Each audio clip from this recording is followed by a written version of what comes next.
So originally, like I said, this video was just to talk about my mental health and explain, bring some awareness, share some light to it.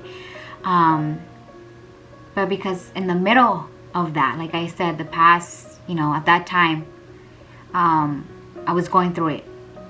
Full-on anxiety attacks, depressed, so much depressed state, so like very, very depressed. Talking a whole bunch of negative, like, oh gosh, it was so bad. But at the same time, when I was going through that, there was a song that I just ran across. And this song is como que I was attracted to it so much. I don't know why. At that time, it was just my mental health was like acting up really bad, the worst of the worst. And when this song came out, when I came across this song, at that time I was going to the gym. It got to the point where I was starting to get obsessed with this song. Like, why I love this song so much. This song is getting me through my workout, and it was a Christian song.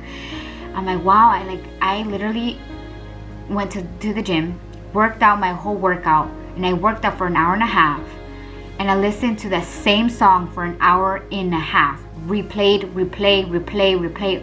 non-stop. I didn't listen to any other song besides that song. I'm like, why am I so attracted to this song? I don't understand. And the song is called Too Good to Not Believe by Brandon Lake and I think Bethel Music. I didn't write who writes it, but it's Too Good to Not Believe. Too Good to Not Believe. This song was placed in my heart, right? And if you listen to the lyrics, I'm not gonna tell you, like, sing it obviously, but the lyrics, oh my gosh, it was just beautiful. Like I said, it's a worship song, and it says, like, for instance, okay, so too good to not believe. Oh, you're too good to not believe. After everything I've seen, too good to not believe. Oh, how my eyes have seen it. You're too good to not believe. You're too good to not believe. I've seen cancer disappear. I've seen metal plates dissolve. Don't you tell me he can do it. Don't you tell me he can do it. This song was placed in my heart during this, mental state that I was going through. And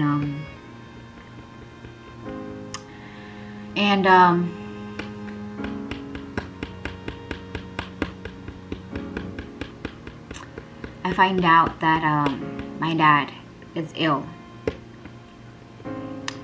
I went to Florida to go see him. He just thought, it's a bad bladder infection that he just had. It's just taking hard for it to go away. He was fine working, here and there, just, having pain. And just, we just, at that time, we knew that it was just a bad bladder infection. So then I went over there from Thursday to Monday, and I came back.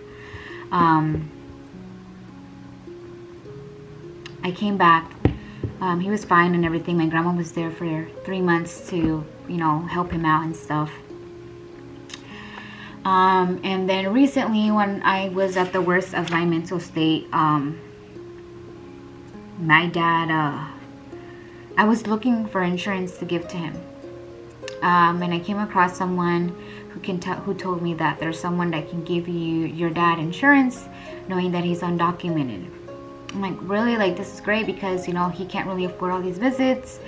And he lives by himself, so at that time my grandma was there obviously, but he was living by himself because my brother did move in with me, so he was just by himself. And I was able to get him insurance, which I was like, hey, like, I'll get you insurance for you to continue with your doctor appointments, and I'll pay for your insurance. It took a while for the insurance to start up, because it does start on like the 1st of the month, and I got it for him like on mid of August, and they said, oh, it's not going to be active to September 1st. Then when I called to make his appointment, the earliest they had was September, like, I forgot which date. And my dad went for his second appointment. Le dieron pastillas, and they said if the pastillas don't work, then we will see what we can do on your next appointment. The next appointment, here they found a tumor.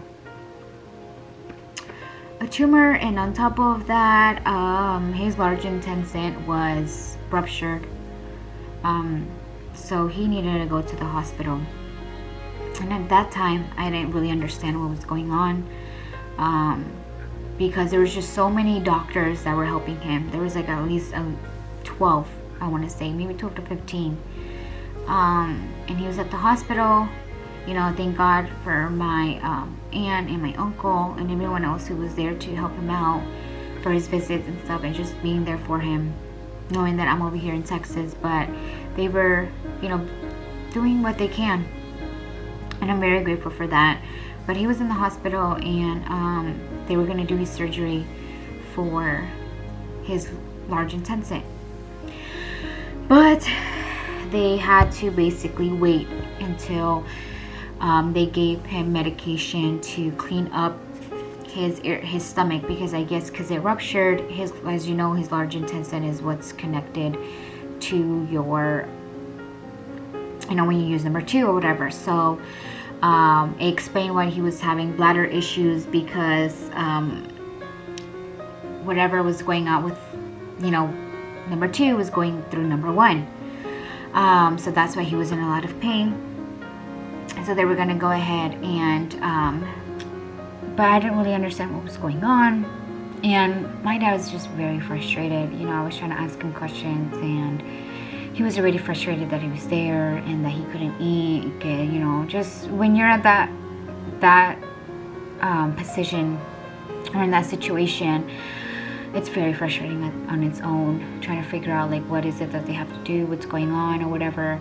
But the doctor ended up telling him he needed to get I don't know how to pronounce this, but it's colostomy bag. To basically, he had to wear that bag for 3 months. So that's separate from the tumor. And my main concern was trying to figure out if that tumor was cancerous or not. But my dad said, there are no, que muchos doctores, you know, they're telling me this, they're telling me that, so I don't know really what's going on. And there's not really like a main doctor that can tell you. But finally, after surgery, my tios went over there to see how he was. And they were able to tell the doctor, you know, one of the doctors, like, hey, like, can you please give his daughter an update? You know, she wants to know what's going on. So one of the doctors gets on the phone and talks to me and tells me, like, hey, like, what is, you know, like, basically she was very, very nice, very thorough, explained everything. And she was the first person to tell me that my dad has cancer. And she was like, I'm sorry, you know, I have to be the one to tell you this, but he has cancer. And I was like, wow, okay. All right. You know, I kind of saw it coming. But I know I had to be strong for my dad. I can't be crying to him, you know, like, oh my God, Dad, you have cancer. No. You know, I have to be strong and give him ánimo, you know, that this is going to be fine. You're going to get through it. You know, because that type of person, you know, when someone's going through that, you cannot cry. You can't be weak. You can't, you know, show him petty or anything like that. You had to be strong. You're like, hey, you know, you got this. Like, you know, we're going to get through this. Like, you got this. Like, everything's going to be fine. You know, but of course his main concern was like the bills, like my rent, I can't work, I haven't been working, and I'm like, you know what, like, we're gonna figure it out, you know, si me tengo, if I have to go ahead and take out a loan to help you, then it is what it is, you know, it should be the very last of your concerns, your worries, like, your number one concern should be your health, like, you need to get better, whatever you have to do, whatever treatment you have to do, then you have to do it.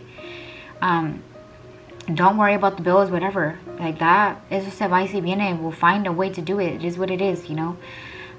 So I feel like all Hispanics are like that. They worry about their jobs or, you know, their bills and stuff like that. So I had to, you know, make it make him understand that that shouldn't be your concern right now. Like, that is whatever.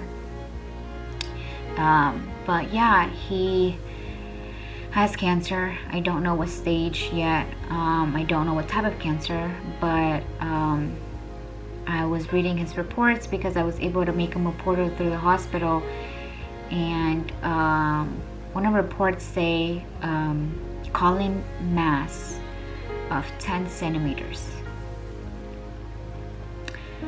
I said 10 centimeters. Well, how big is that? So I look it up, 10 centimeter tumor. And they're comparing it to a grapefruit. Like, wow, it's pretty massive, you know? But anywho, he was released from the hospital with a colostomy bag. And he has to change that out on his own. He has to eat better. Thank God that hospital assigned like a nurse to check up on him, and he needs to finish up his last set of antibiotics, and there's going to be a nurse that's going to stop by every afternoon and check up on him. I think every morning and afternoon, I can't remember, but I know there's going to be a nurse that stops by. He is going to start chemotherapy on Monday. They already put a pacemaker in for that. So yeah, that's basically my life update, that my father has cancer. And you know, it's crazy that that song was placed in my heart. You know, Too Good to Not Believe. I've seen cancer disappear. As if it was just building up my faith for something, you know? And I still love this song to this day. I absolutely love it. It's my favorite, by far my favorite song. And that's basically what's helping me get through this situation. And I feel like I would probably handle it a lot differently if my mental state was how it was, if I wasn't working on it. I feel like my mental state was going worse for me to try to find a way to cope with it, or to learn how to deal with it, to make it better, to snap out of it. That way, finding out these news, I was not going to react how I probably would have. And I know the main reason that this is all happening is because of God. I'm a very firm believer that, you know, things happen for a reason. And when I found out these news, yes, it's upsetting. Yes, it's something that I don't want to hear. Yes, I'm going through a lot. Yes, I'm really, you know, trying to help out with my brother. Now I have to help find out, you know, be there for my dad financially, mentally, just there. And obviously it's a lot for me right now. But it's like at the same time, it's like it's building up a fire inside of me in a good way.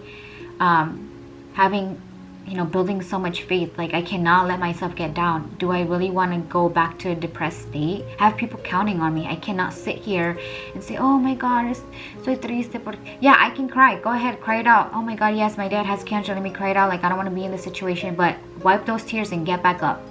Because I'm not going to sit here and go back to being in this dark place, letting my anxiety, my depressed take over me. Like, I've been learning so much by going to church, by reading the Bible, by seeking God.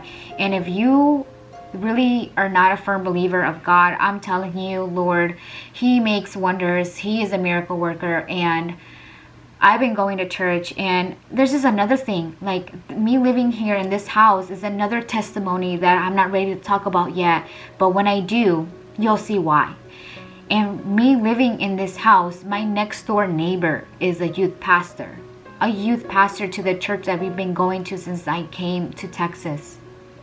And it's like, what more is God showing me that I need to get closer to Him? Here, go through all these mental issues.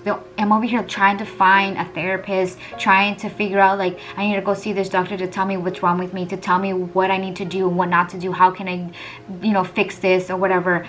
And it's like, I know I have all these things. Yes, I do have mental issues. Yes, I have all these type of anxieties, depressive, whatever, OCD, whatever, everything in the book, whatever. And it's like this whole time, I'm like trying to find a therapist, right? I'm like, ay, está muy caro. you know, like freaking $150 a session, even with the insurance. Like, damn, that's freaking expensive. And I'm like looking for a therapist, and I'm like, therapist is God. That's my therapy. I should seek into him and tell him what's going on. He is the one that would remove my anxiety. He is the only one that remove my depression, whatever. He is the one that will literally take that away from me. My sessions are with him, not a therapist. And it's free. It's free for everybody to seek God, to learn, to read the Bible. That's what that's what everyone needs to do. If you're going through something mental state, you open up a Bible. It literally tells you there. Seek God for anxiety, all your worries. Leave it to him. Why am I going to sit here and worry about my dad's cancer? Why am I going to sit here and worry about my mental state when it clearly says that I need to leave it up to him? It's not in my control, it is in his control. It's his battle, not mine. And I'm not no pastor. I'm not the perfect person. I am not, by all means, you know, the perfect human being. I've done my mistakes. I've committed my sins or whatever. But the moment that I started to seek him more during my struggles, he has shown me so much of what I'm capable of. I'm not going to sit here and let this get the best of me. I'm not. I really am not. And it's like this, like I said, the song was placed in my heart for a reason, and to this day I absolutely love this song. And in the beginning, when I was seeking God, when I got baptized, I kind of like went downhill. I didn't, you know, continue to church. I mean, I did for a little bit, then I fell off. And then I wasn't really complying and like seeking him and like reading the Bible. I wasn't praying as often as I am now.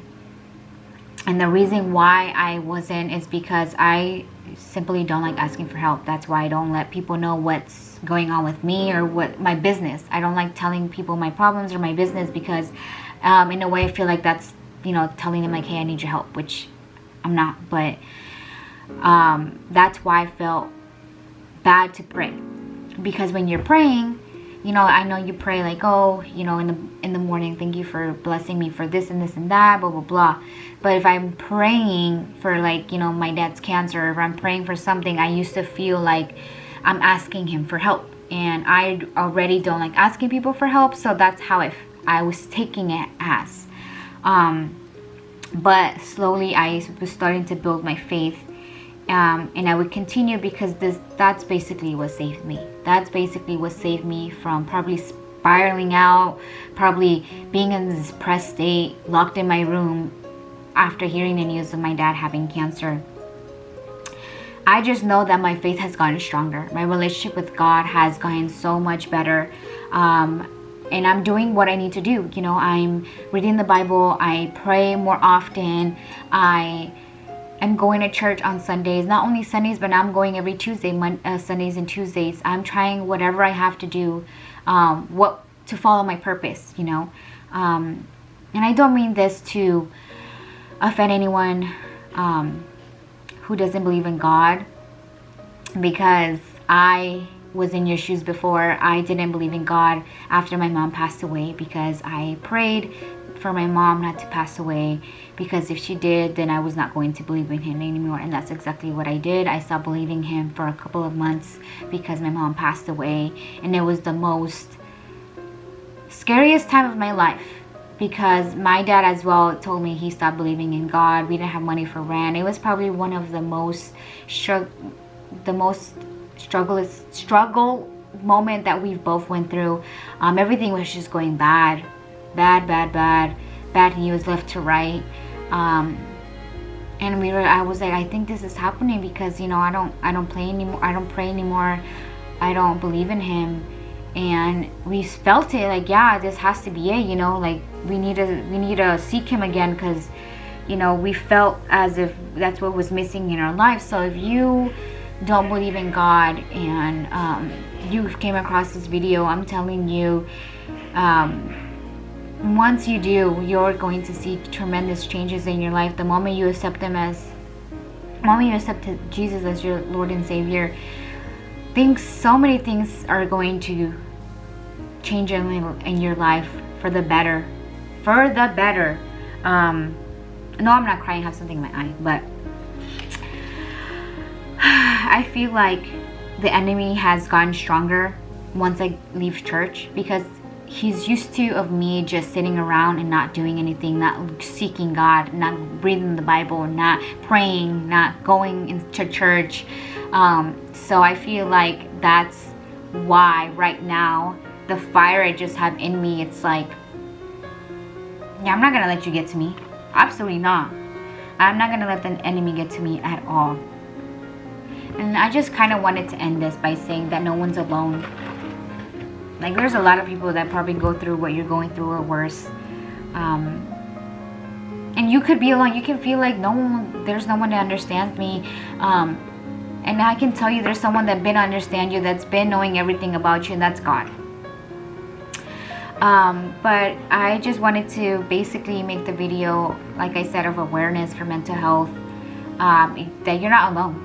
You know, you're gonna go through it. There's gonna be bad days and good days, but I honestly, what I can tell you right now, what has been helping me is stopping the moment a negative thought comes to my mind. The moment a negative starts to creep up on me, I block it. I immediately start to pray. Absolutely not. I'm not going to finish the sentence. You don't understand how many negative thoughts I try to keep up on me because my dad having cancer. Oh, if he dies, then what? I cut it off. Absolutely not, because my dad is not going to die. My God has it in control. That's not in my control. This is under God's control. Leave it up to him. All I have to do is pray and have my faith, and todo va a estar bien. I really hope and pray that this helps somebody. I just know I needed to get this off my chest. It's been bothering me for a really long time. Really, really long time. And I just wanted to make sure that I was mentally okay. And I'm telling you, I am by far the best I've felt because of God. And I owe it to him, because you have no idea the amount of love I'm feeling within myself to know my purpose here, and to know that the faith that I have in him, and it's just growing, because I know right now it's just, taking baby steps, but my faith for him has grown tremendously from what I started, and I'm going to continue and continue and continue whatever I have to do. And I'm not sure if this video was for myself or for someone else, but I just wanted to come forward with mental health issues, because I know people go through that no one talks about. Everything's just being rushed under a rug, like I said. No one wants to talk about this. I know that I never really like to talk about this stuff, because it's like, it's my problem. I'm not going to talk about it and put it on you. And we're not looked at differently, I'm still like everyone else. I just have, differences. That's it, And for the people who don't have mental issues, then, that's fine. That's completely fine, but that shouldn't stop you from, still seeking God, I'm just telling you, because I know we all have a purpose here, and I know one of my purposes is to share, what we go through in life and why we go through it, and it's because the man above. And I know at this time I'm still in the process of healing. I know that I'm going to be okay, because my faith with God has grown so much, tremendously. And I revolve myself with people who are people of Christ, because those are the ones that help you back up and letting you know, like, hey, you're gonna be fine. Like, God got you. You want to hear people who are people of Christ to bring you back up.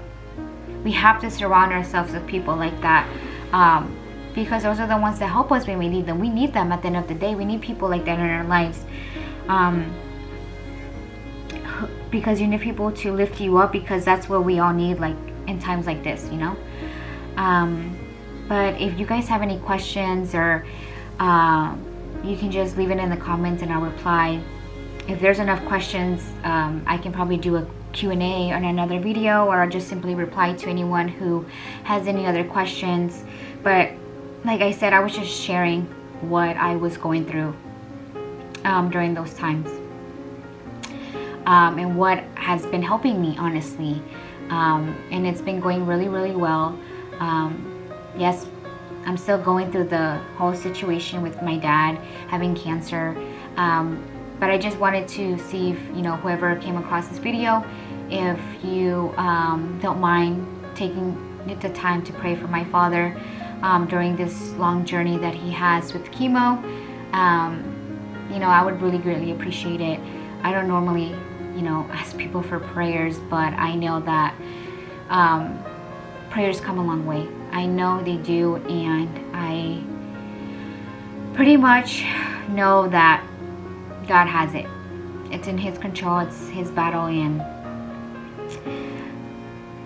that's all, you know. And I know this video was all over the place, so I'm so sorry. I try my best to keep up with my notes that I wrote so I stay on track.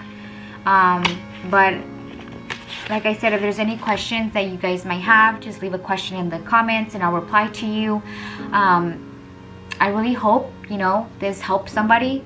Like I said, I'm not sure if this video can, you know, I'm trying to spread awareness to mental health, to help people out there who are going through something in a dark, dark, dark place and don't know what to do. If you feel like you need to go see a therapist, then by all means go ahead and do it. But I overall think that my number one savior has been God, and I'm going to continue because I genuinely feel like He has been my therapist, and I'm just at a really better state of mind, and I'm still working through it. I'm healing, you know. But just never give up. Never ever give up. Just if you're going through something, just know you're not alone, and God loves you, and God is always going to be there for you.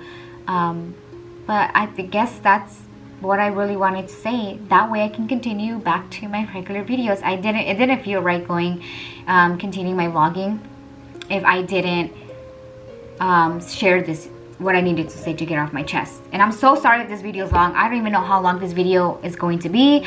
I will try my best to cut things out, but like I said, I wanted to share this out with everybody. And I'm just ready to get back to my regular YouTube videos. I've been wanting to share so many things, but I really felt like I needed to take that break for myself, mentally, spiritually, and I'm telling you, I'm 100% better. I mean, better than I was before, but I'm still healing. I'm still, you know, going through my journey. But thank you all for watching. Like I said, please like, share, and subscribe. Share this video to anyone who you think that would probably would need to hear this, and just check up on your friends, you know, check up on them, send prayers to them. But yeah, so I'll see you guys in the next one, because I have so much stuff to post, so much things to share. So I'm just very happy that I did this video, and now I can move on, because I know I have a lot of things to share. So I'll see you guys in the next one. Bye.